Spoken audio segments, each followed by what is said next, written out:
what is the reason for the delay in hostages being released? Hello, good morning. Thank you for having me. As far as I understand, and there are reports coming out, we are waiting for final confirmation and approval and basically signing the deal on behalf of Hamas. I understand that that has not yet happened, but more details are with the Prime Minister's office than with the IDF at this time. In any case, we are prepared on the ground to respond to unfolding events. As of now, and I emphasize as of now, we continue operations as before. We continue to apply pressure on Hamas and to fight them wherever their strongholds are. And if and when other directives will be given by the Israeli government, we will implement them. And when do you expect that will be? When will you expect to see those first hostages released, and when will the pause in fighting begin? Yeah, well, I think we'll have to see. It's middle of the night here now in Israel, and usually important decisions aren't well made in the middle of the night. So I think we'll wait until the morning.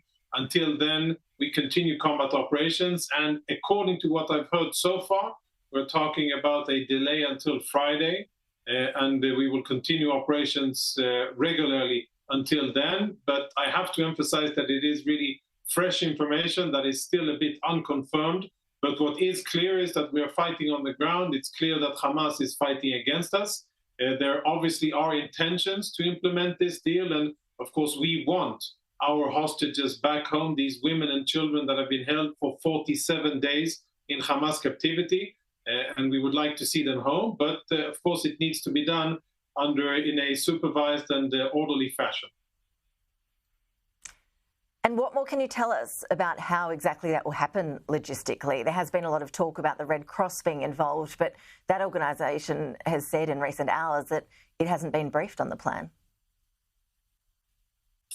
Yes, I am at this stage not entirely sure what their part will be. One, of course, would have hoped for the Red Cross and other humanitarian organizations to be much more geared towards taking care of Israeli civilians and actively seeking to see our hostages and make sure that they are taken care of medically and physically and mentally. That hasn't been the case.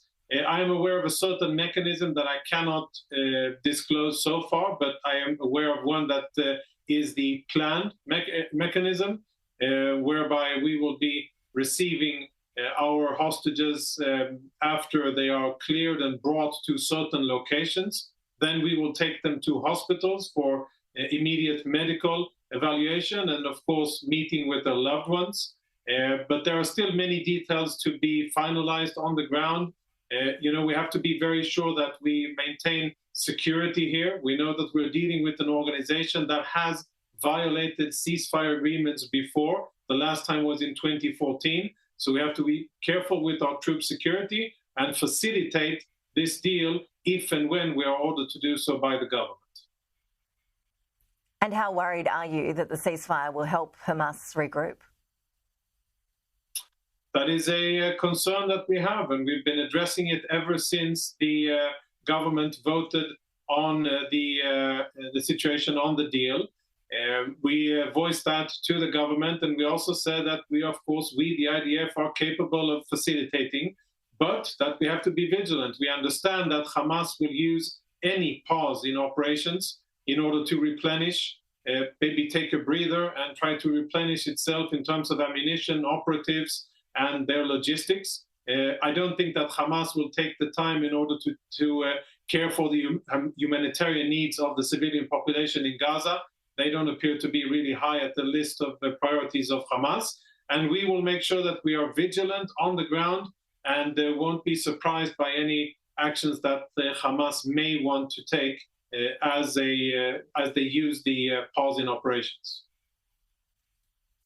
Lieutenant Colonel Jonathan Conricus, always appreciate you making the time for us and sharing the information that you can. Thank you. The world's watching. Looking forward to seeing developments on that hostage front. Thank you so much.